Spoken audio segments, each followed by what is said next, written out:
All right. We're live. Jim Barr, welcome back to the Future of Fitness, man. Thanks for having me back. Appreciate it. Yeah, it's a pleasure. I learned a lot from our first one. You have, so many insights that come to the industry from outside of the industry and, all the different companies and roles that you've worked in. And, I love that. It brings outside perspective that is very needed in such a young industry. So really appreciate the first interview. Super happy to have you back. And man, you've been busy. We thought 2022 was a wild year. 2023 has been very interesting in so many ways. So I guess that's probably the best place to start off, Jim. Just give us an update. It's been about a year since we recorded. What's new in your world and Bowflex, Nautilus, Schwinn, all of the things. Yeah, sure. I'll try to, do a whirlwind thing, and then we can dive into any topic you'd like. So, I'd say overall, the theme of the year is continued to be kind of a long-term tailwind towards home fitness, and kind of blunted by a short-term headwind of what the industry is dealing with right now. And sort of, kind of big picture, more people are working out at home than ever. We have a recent survey that says 86% of Americans are working out at home, and that's significant. And we've been taking the same survey since before the pandemic. And before the pandemic, about 4 out of 10 people were working out at home, and sort of on the same survey, 6.5 to 7 out of 10 now. So even as people have come back to the gym, the importance of home fitness has continued to be the same. So, and that's a bit of a surprise, because you would think maybe as people went back to the gym, the home become less important. But it's really based on long-term changes in fitness habits towards the home. And I think it probably relates a lot to our work habits. If you're home certain days, you're probably going to work out at home. And if you're in the office, you'll work out maybe at the gym or maybe at home. But either way, you've got to have the home there. So that's kind of the long-term tailwind. The short-term headwinds are the things that, we talk about in earnings reports. I did one just yesterday, which are things like, where's the consumer going to be this holiday with discretionary expensive goods, right? Are they going to defer? Are they going to trade down? What's going to happen there? And that's very important to a company like us. Of course, we know fitness is going to be important for the long run, but you could defer this purchase. And so that's part of it. How much of the sales during the pandemic, where we kind of tripled in sales, was pull forward? How long does it take to snap back and regulate? And then really the other one is related to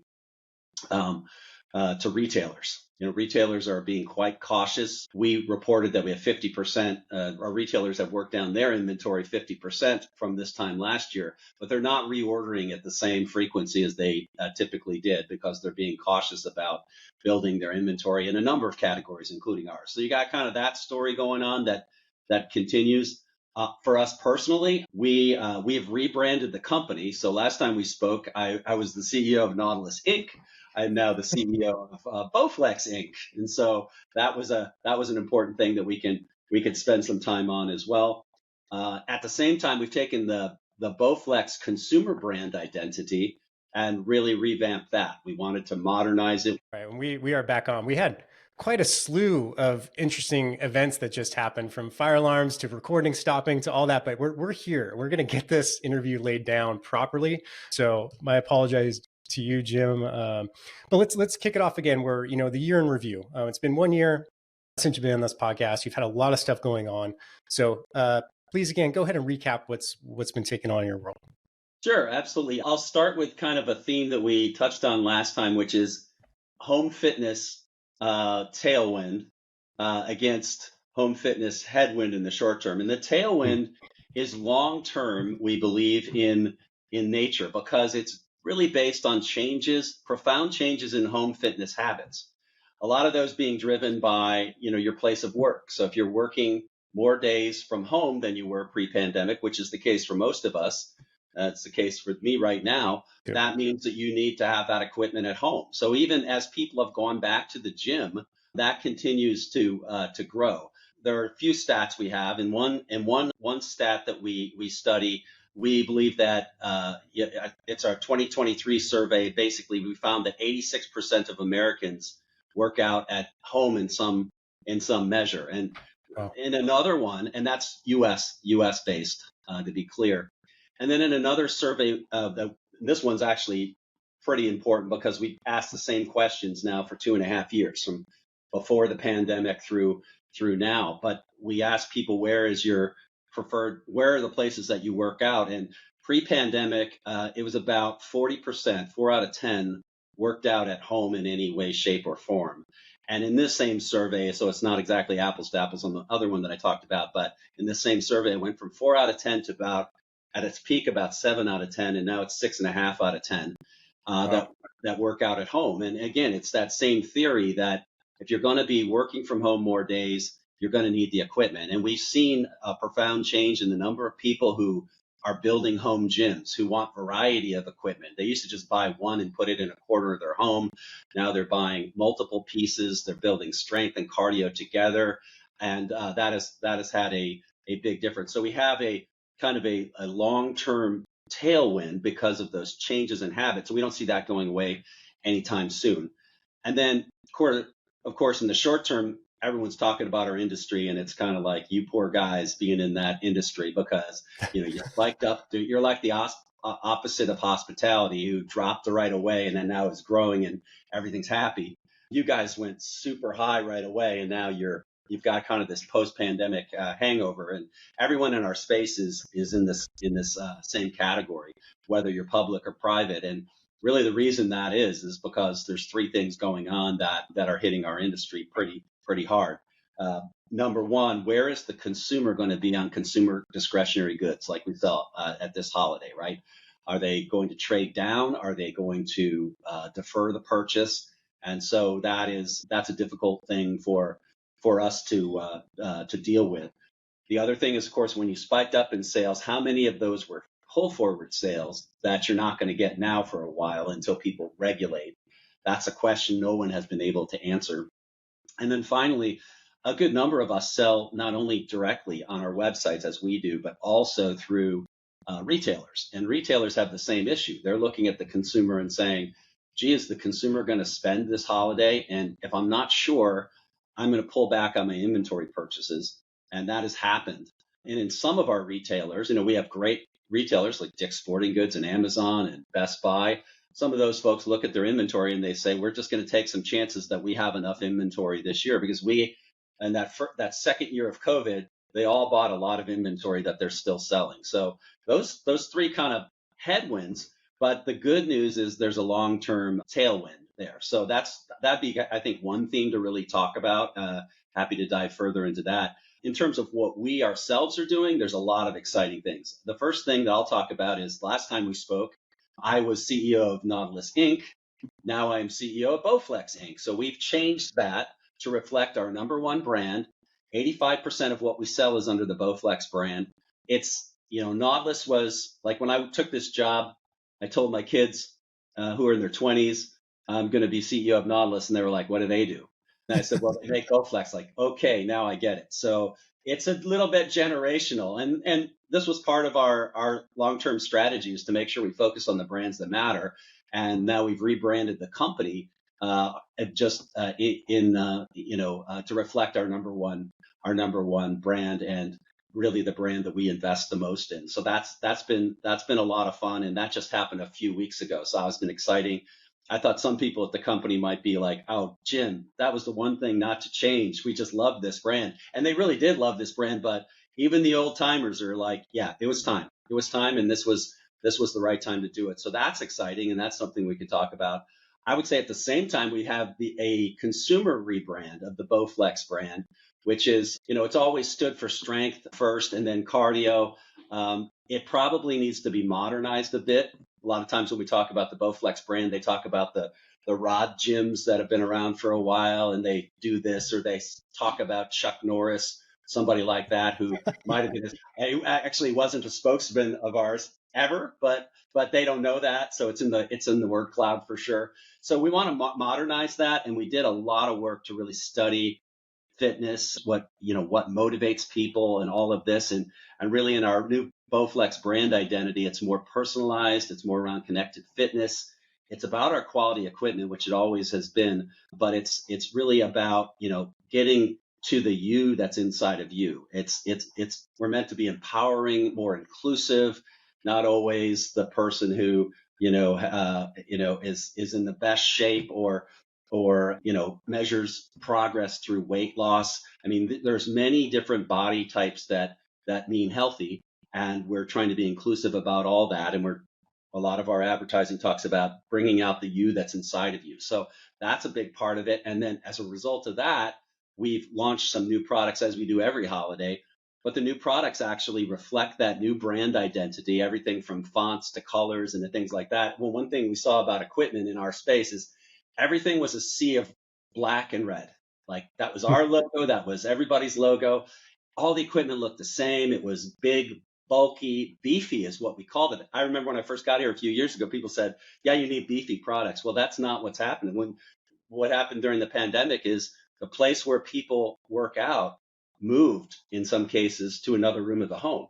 Maybe it used to be in the bedroom or in the back of the garage, or maybe you had a dedicated space, but with no more additional space, people weren't buying bigger homes, all that kind of stuff, especially as interest rates got there. So they had to find a good place in their home. So they're starting to work out more often in the family room or the living room. That's a big part of it. So what does that mean for our products? Not only do they have the new branding on it with Bowflex, but those products actually have to be fit in that room of the home. So they have to be sleeker. They have to take up less space.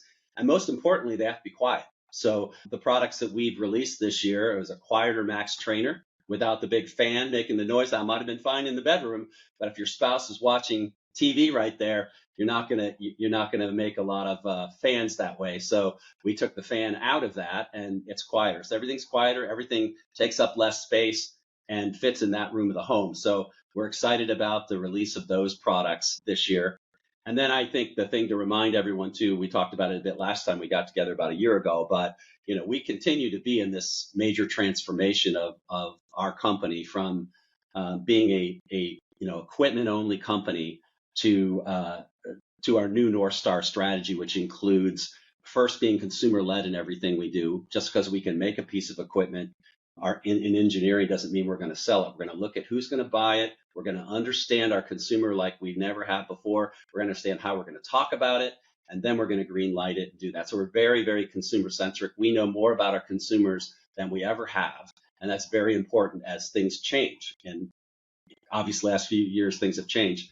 We've made an investment in connected fitness, obviously, is the second pillar of that, with Journey and a unique version of Journey, and that's differentiated, but it's still based on our equipment. We've had to focus. We're out of commercial fitness in home only. You have to focus in order to get the strategy going. We've done a great job in supply chain. That's been a big part of it. And then we've brought in the people we need and the team we need to do this. And it's been an interesting year, I'll just say, with the long term, knowing that you're managing a dip and knowing that, you got to get through this last little bit. You're not sure how long it's going to last and what people are going to be doing this holiday, but I appreciate our employees hanging in there with us, and it's been quite a year. Yeah, you grabbed the helm at a very interesting time indeed. And one of the things I want to circle back on so much of that. The rebrand. I find rebrands to be fascinating. I don't know why. I'm always attracted to the reasoning, the thought. Like maybe you could just walk us through like the meetings in the boardroom about like, what the strategy is. Did you meet with friction internally? Who led it, and what is like in your mind when you talk about brand and rebrand? Like, what does that mean to you? Because that definition of brand, I've had some, very intelligent people on this podcast explain to me with their vision of what brand means, right? Using the quotation with my fingers. So yeah, walk us through the thought process behind that, and how did you get to the point where you're able to pull the trigger on it? Sure. So I'll start with the consumer brand because it really happened at two levels, the consumer brand and the company brand. And they happen to end up in the same place, but they were a different bit of journey relative to your question. On the consumer brand, it really just starts with knowing your customers, your consumers better than you ever have, and what motivates them. And where is your brand realistically? Where is your brand today? And what we've really seen, first of all, the industry is a sea of sameness. The equipment tends to look the same. It's big, it's bulky, it's mostly red and black, and it hasn't changed much. And so when you want to actually break loose of the rest, you just say, look, how can we make this the equipment different and better. But then there's the emotional benefits of exercise and understanding. It's been fascinating. Though you've been in it longer than I have. I've been in it 4.5 years, but to understand the various segments of why people exercise, what motivates them, what keeps it after them, and we created this 5 or 6 different segments to understand the consumer, and it really helps us focus on the fact that there isn't just one.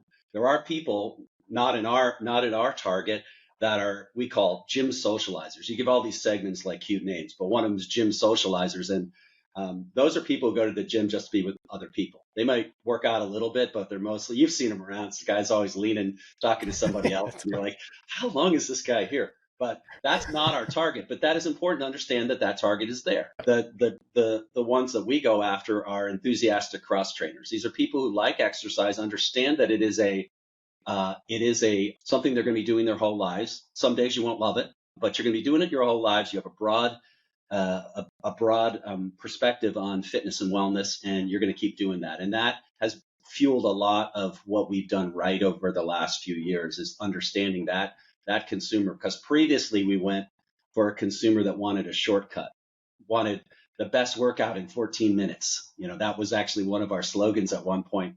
But those people are in and out of fitness pretty quickly. It doesn't always work for them. If they think there's a shortcut, there really isn't. We all know that. Whether it's what you eat or how you exercise, that's part of it. So understanding that consumer, and we really found that what he and she were missing in that core category were, just this idea that you don't have to be someone you're not.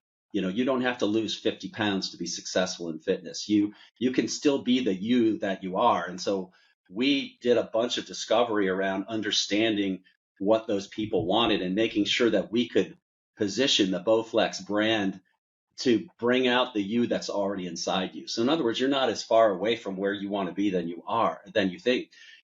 Maybe you watch some other commercials and you're like, you see this person on a bike with washboard abs, and you're never going to be that person. So it's a very more inclusive way. So a bunch of emotional benefits. Look, I'm an e-commerce guy. So like I always used to say in marketing, like if it doesn't have an ROI, it doesn't matter. But really, the emotional benefits are deeper than that. And so our whole Bowflex rebrand is around understanding the emotional benefits and the various parts of that. On the one for the company, given the fact that we were rebranding the consumer brand, we said, well, hey, should we stay with Nautilus? Among our brands, it's not even close. Our number one brand is Bowflex. 85% of what we sell, it's the most recognizable. It doesn't matter what generation you're in, you know Bowflex. It's in both strength and cardio, so it has this great reputation. So we actually sold the Nautilus brand earlier this year. One way to get cash and get through the struggles is to sell some assets that you weren't using.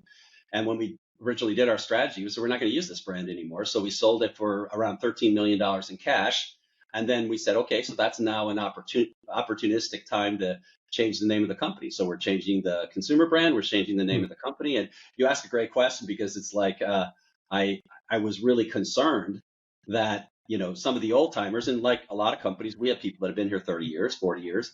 Like, okay, this guy comes in 4.5 years ago, and now he's like changing all this stuff, and now he's changing the name of the company. Like, what does that mean? But I was really surprised to hear that even the old timers thought it was time, and it was time to modernize the company, modernize the brand. And then every time you talk about either the company's performance or just what you're doing in your advertising, it all accrues to the same brand, which is Bowflex. And it's interesting to me too, what you nailed about like the lifetime fitness consumer, right? And I think it's so timely. I mean, you look at some of what's happening now from the public perspective, I call it the Huberman effect, right? Where people are really seeking out health. And then now, longevity and health span are now a thing, and it's becoming, the Atia's book, and all these things are coming out where it's like, this is a lifelong thing. Like, this isn't 6-week challenge anymore, right? You're not just doing this for a little while. And you find this type of consumers, and I presume, these types of consumers will buy the equipment, probably get the latest one, right? When it comes out, they like the features, right? There's a lot of different things they'll do. So it's interesting when you think of brand, Jim. Like, I had Andrew Sugarman on this podcast not too long ago. He's the CEO of Center, the app, Chris Hemsworth app. And, he worked at Star Wars for a long time. He worked at Disney. And I asked him what he thought of brand. He has a really interesting analogy about like, Star Wars fanboys, like the emotional connection to a brand, right? So when you think, and it's so ambiguous, it's so, objective, right? Like, subjective, sorry, about like, what is a brand? So when you think of that, like what comes to mind when you define it? Yeah. I mean, brand really comes into play. Economically, it comes into play when someone is thinking about making a purchase. And certainly in our category, it's a considered purchase. So this purchase cycle could go on for 2, 3, 4, 6 months sometimes. And so you go through reading reviews, you go through talking to your friends, all the things that influence your purchase. But in the end, one of the most important things, and this is where we try to be, is the brand. What is your perception of this brand? And so building your brand over time so that it comes into play when the purchase decision is happening. We're not selling macaroni and cheese at $1.50. We're selling things that are $1,000, $1,500 sometimes, and so it really comes into play there. And we kind of saw, it's a case study in how important brands are during the pandemic. If you remember, it didn't matter what brand. Like, you were just, if you needed to get a dumbbell, you got a dumbbell. If you like, you weren't like saying, oh, I want to get the dumbbell with the best brand. You just, like, if you needed equipment, you bought whatever you could find, because there was a scarcity of supply back then. And so, when we looked at our market share, we did a good job to actually ride that up and maintain our market share. But what's happened since then is, now that people are buying only when they want to buy, and being more choiceful, our market share has doubled, because Hmm. even though as the industry's come down, but that tells me that at the point of purchase, whenever you're making that decision, you're thinking of our brand, and you're thinking about it in a positive way, because it matters now. And so that's what I think of brand. I'm sure there's more elegant ways that, people who are lifetime marketers, as I mentioned, I'm more of a digital marketer. So I'm like, what's my ROI? If I spend $1, what do I get back? But there really are, like, you're absolutely right, this emotional connection and the way people feel about your brand, in particular at the time of purchase, or they're in the purchase consideration funnel. That's just super important. And I'm super proud that as people are becoming more selective than they were at the peak of the pandemic, that they're choosing our brand more often. Yeah. Yeah, it is interesting. I mean, I'm thinking about how much equipment I've purchased over my lifetime, especially as a gym owner, more in the functional fitness space. Like, I bought all kinds of equipment by different brands. But what I always came back to is like, I tip my cap to Rogue Fitness. Like, they are, when it comes to that specific niche of the industry, like Olympic barbells and bumper plates and, all those things, like, bang. Like, I knew if I spend a little bit more, right, Yep. on Rogue, I would have a barbell for life. Like, Yeah. something like, my dad told me, if you buy nice things, take care of them, you'll have them forever, right? But not always. So yeah, I mean, when in the home equipment, do you guys, is that what you're striving for, is to be like the Rogue Fitness of home? Yeah, I mean, there's a few brands that people know. They know, NordicTrack, maybe, although they've rebranded their company iFit, so I think there's some confusion there in the market. But NordicTrack is one. Peloton, people think about in this space, and there's a few other brands. And yeah, we want to be at the top echelon of those brands when people are making that purchase decision, and it really is important. The same reason you think of Rogue, you're like, I know that it works. I know other people that have used it. And it's like, when you are making a considered purchase and spending a bit of money, then something that you're going to keep around your house for 5 or 10 years, whatever, the cost of being wrong is pretty high. Again, it's not like the mac and cheese. It's like, you throw that away if you don't like it. This, you're really making an investment that's important to you, probably cost you some money. And so if it's a brand, and it has a great reputation, that's really going to come into play at that point. And honestly, if you go try to save a little bit of money, like if you hadn't gone Rogue, you save a little bit of money, you get them, and you're just like, now I have to kind of look at myself for 5 or 10 years that I tried to save a little bit of money, and I didn't make the purchase that in my gut I knew I wanted to do. So we're trying to set people free there, so that they're saying, hey, when I'm making that decision, I know based on the 40 years that we've been in business, that if you buy a Bowflex or a Schwinn, that is going to be a big difference. And one thing that you mentioned that's actually a pretty interesting trend is what you said about buying different brands at different times has been true of home fitness. It used to be a one and done category as I first studied this industry a few years ago. Like you could buy a NordicTrack tread and then you'd buy a Bowflex bike, let's say. And you didn't really connect those two purchases to one another. It's when you could afford them, you did them. But what we're seeing is people are building within the same brand category. So now when you're making a brand decision, it's a multi product decision. Why is that? Because we all have some sort of a connected fitness app, right? And I don't think the paradigm people want is every piece of equipment has a different app.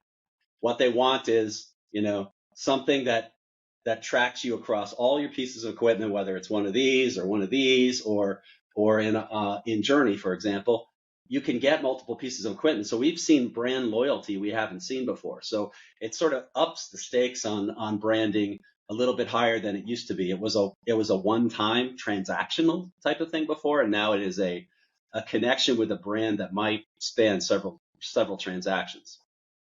Yeah, it's interesting. And I imagine aesthetics play into that too. Is like, if you're going to build out a home gym in the space, like a living room or something like that, where it's more visible, you want it to look on brand and, synchronicity, I guess, across him. And when he pointed, for the audience, when he pointed to this and this, he was looking at his Aura ring and his Apple Watch, which, I'm a Garmin Aura combo myself, but Yeah. I appreciate them all. I want to shift a little bit too and just talk about earnings reports. It's that season right now as we're recording in November of 2023. But tell us about how did the earnings report go and what's that like as a CEO? Yeah. So with that long-term headwind, long-term tailwind, short-term headwind, we were forced a bit to talk more about the headwinds in this earnings report that I did the other day, because it hasn't happened yet. Just like a lot of industries, our quarter that we're in right now, starting with what we call Turkey 5, the 5 days around Turkey, around Thanksgiving, that's like 20% of the year in our direct business. So it hasn't happened yet. Wow. It still could be quite robust. A lot of questions about where the consumer is going to be, as I mentioned before. We haven't seen the retail orders, so that's already kind of starting to, they're slower than they typically were. So one of the hardest things we had to do is kind of lower our guidance, even though we got close to what we thought we'd do in the last quarter. We had a slight miss there. It was harder to say, what's going to happen the back half of the year, which for us is everything, right? It's the third quarter beginning with Turkey 5. And then we extend all the way through the end of January, where people have made New Year's resolutions and they're making their buys to change their life in the new year. And so we had to bring down the guidance on that. So that was challenging. We knew that would be tough, and we knew there was a lot of uncertainty. So what really we're trying to get across in that is, like, despite the fact I can't tell you, Wall Street hates imprecision and uncertainty. But I can't give them certainty on the top line of a business going into this right now that I typically can. So we dropped our expectations for the year, had a broader range, but what we really wanted to signal is we have gotten better at cost cutting. We've gotten better at margin improvement. We have 4 straight quarters of improving our margins. So, we are well positioned. We have shown that whatever the world throws at us the next few quarters, we have a way to overcome it. So that was part of it. And then there were a few, I would say, sparklers that we talked about. One is everyone's had negative comps in our industry for the last few years, but we had our first positive comp in our direct business and in strength. And Bowflex really stands for strength. So that was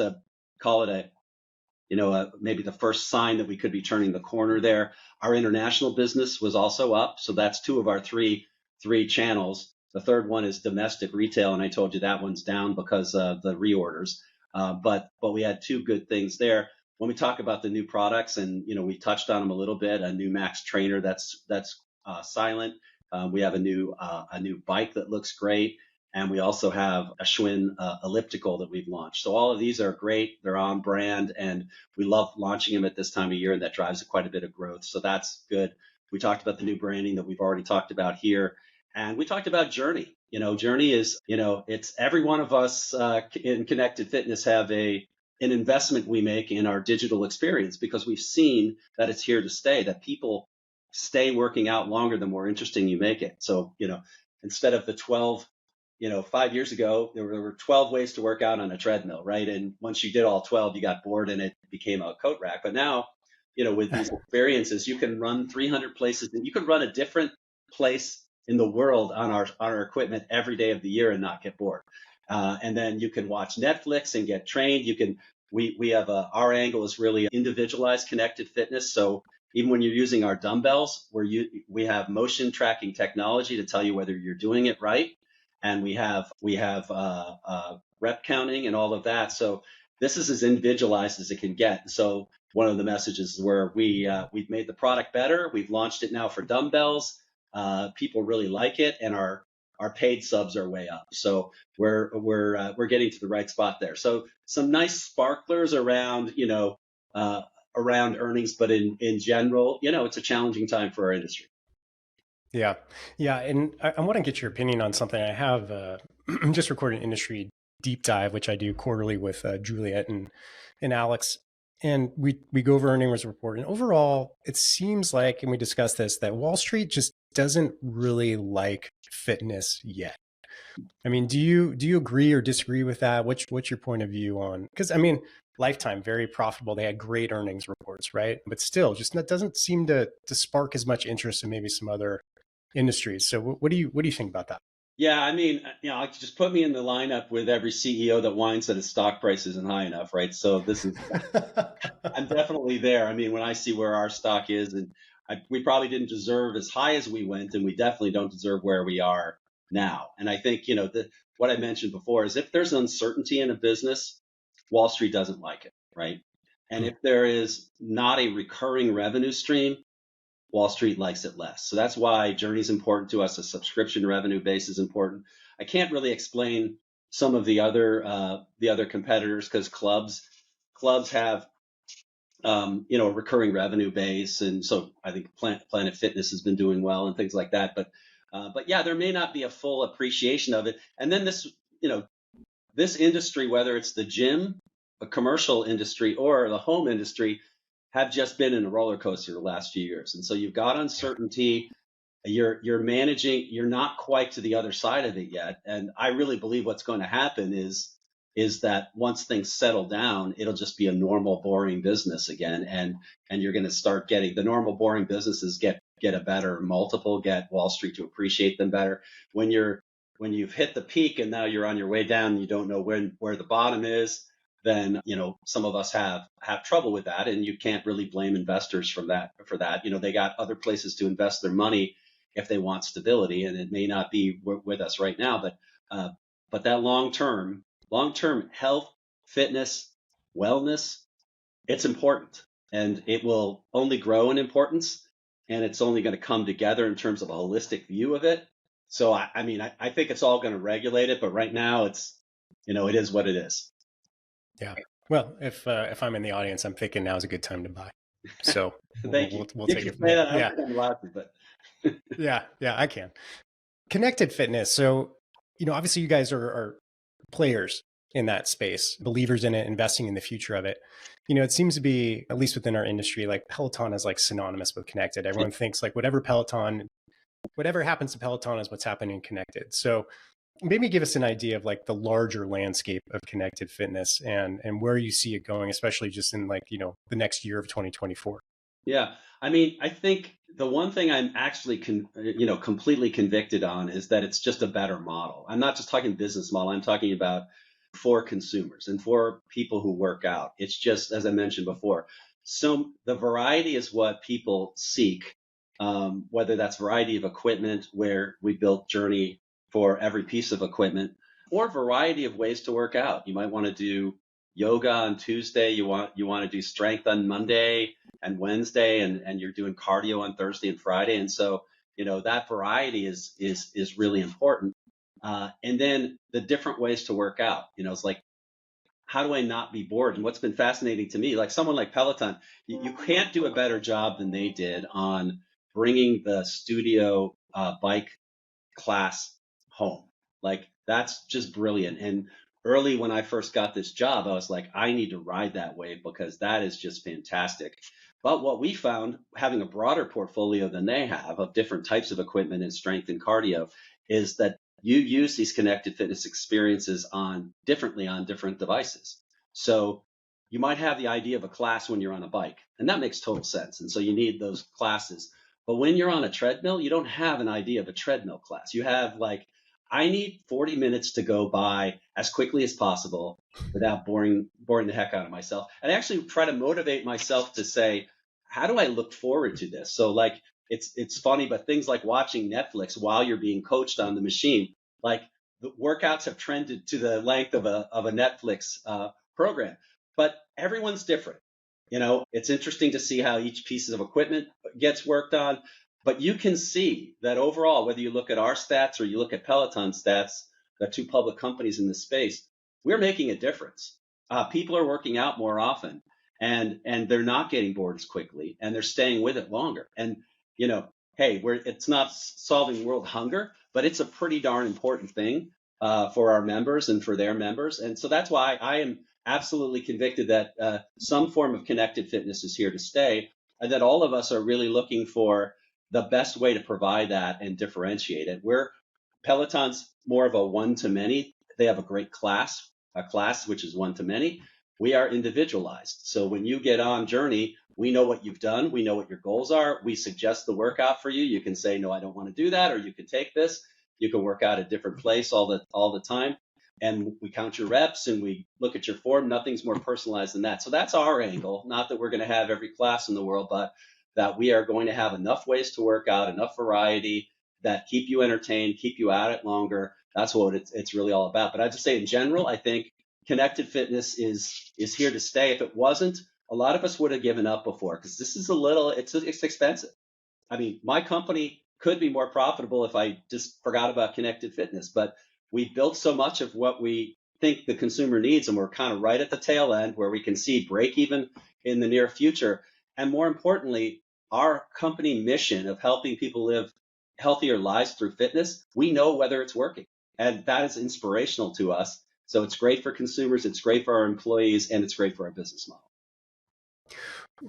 Jim, what do you think it's going to take to come out on top in the connected fitness field? Like, is it going to be, advanced personalization? Is it going to be lowering the price point for kind of democratize the, the availability of it? Like, what are some of the key factors that you think are critical in winning that? Because I don't disagree. I think connected is here to stay in some form, right? And it's going to continue because it's very dynamic, right? There's so many technologies. I mean, gosh, it's hard to believe that 1 year ago we weren't even talking about Chat GPT.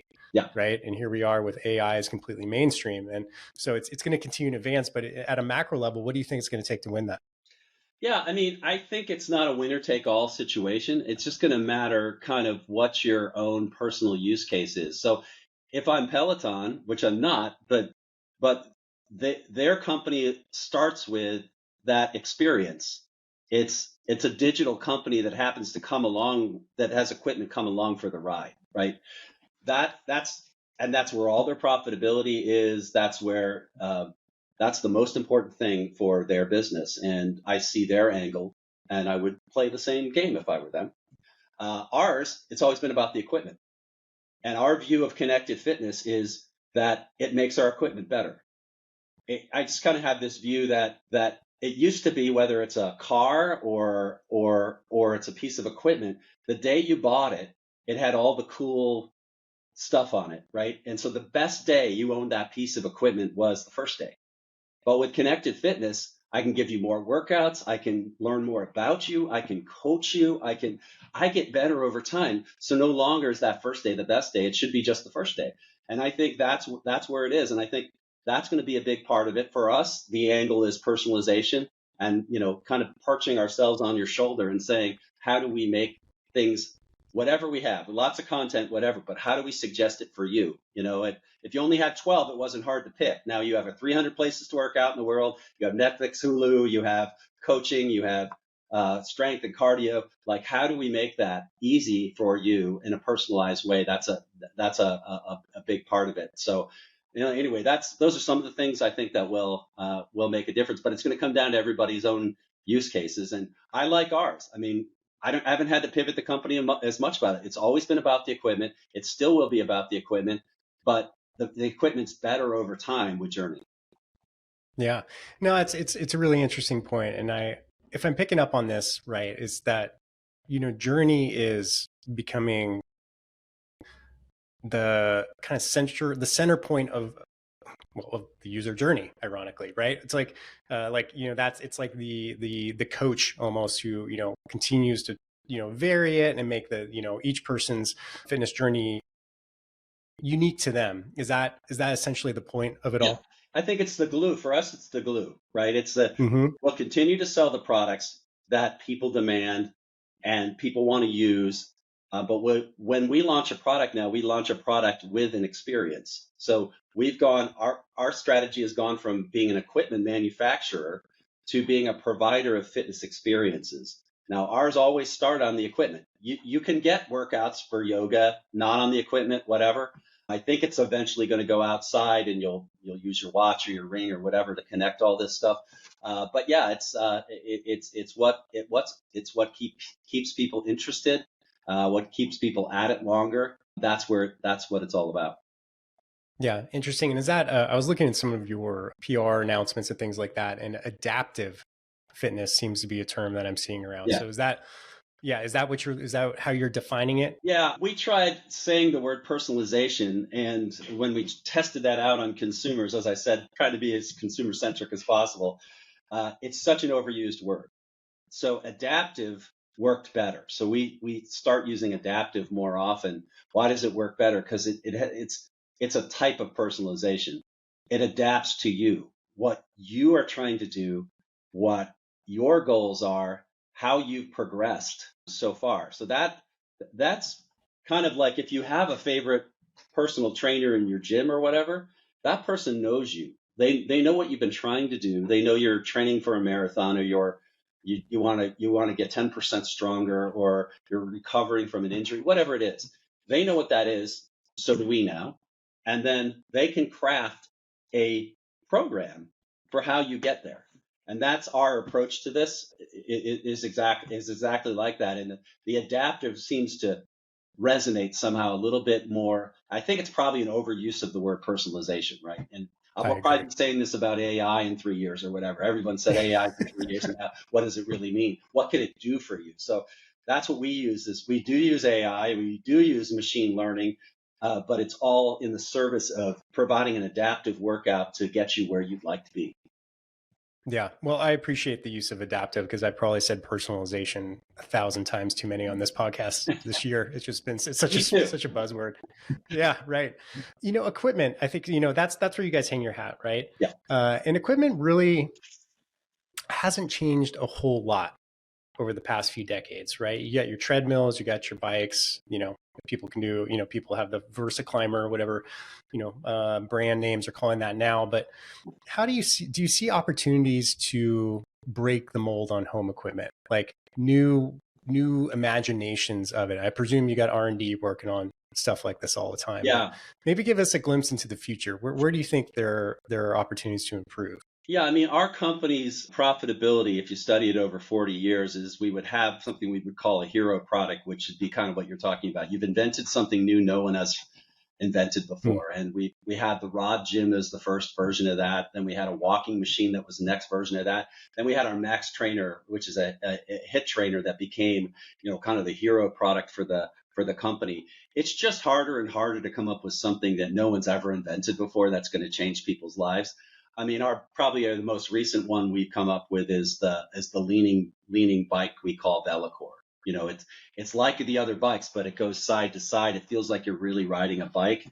Cool. It helps your core better, and it helps your arm. But you're gonna get stuff like that occasionally. But I don't think you can bet, the company on always coming up with something that's never been invented before. It's a very difficult thing to do, and people have been at this for a while. So I think you're going to get line extensions, quieter, sleeker, things like that we're doing now. I don't know that you're going to get something that's never been invented before. Now, when you go over to strength, our number one product are these adjustable dumbbells, right? And they're our top NPS, Net Promoter Score product. They're our most popular product. They sell for 300 or 350. And in the pandemic, you could get them on eBay for like $1,500. I mean, there was a secondary market. So these things are great, but we can evolve those to be even better. So we're excited about that. And there are things you can do to make an already great product even better. And then I think strength machines are going to be a really interesting one for us because of the rod gyms. I don't see 10 years from now that rod gyms are rod gyms. They might still be around, but there's a lot of innovation going on in strength where it's not, you don't have to have the weight stacks that we used to have, or something that simulates the weight stacks in what we used in the rod gyms. There's actually digital engines that can create any amount of weight with the touch of a button. You see it in tonal, for example. They do a nice job of this, but I think we're going to see a bunch of innovation in that area in strength. That'll be really good, and I think it'll help our company a lot, being one of the big leaders in home gyms and in strength. I think that's going to be a big part of it. So I don't know if anything that'll ever be like invented brand new de novo. I mean, maybe you give Tonal some credit there. Now you have to bolt it to the wall, and it costs $4,000. So there are things they need to work on for sure. But I think they pretty much grew a category on top of the one we already owned, and it didn't hit us at all. So it expanded that category. So when you're looking at opportunities and where innovation can happen, I think strength is a good one. Yeah, I love it. And I agree 100%. I think strength is, I play with, I have a You're Tonal. still going Let's to play have with your it all the road time. stuff, though. I know, and that's Oh, yeah. a bunch of us Yeah. are free weight guys, and so there's an advantage. There's an advantage of that as well. So I think that'll persist. Yeah, I think barbells and good old Concept 2 rowers will Yep. be around. If there's ever a nuclear holocaust, those things will still survive, and people will be using them. So good job on those brands. And Jim, we're butting up on time. I always like to ask as a final question, like, what do you need right now? How can the industry help you? If people are going to reach out, what would you like to hear from them about?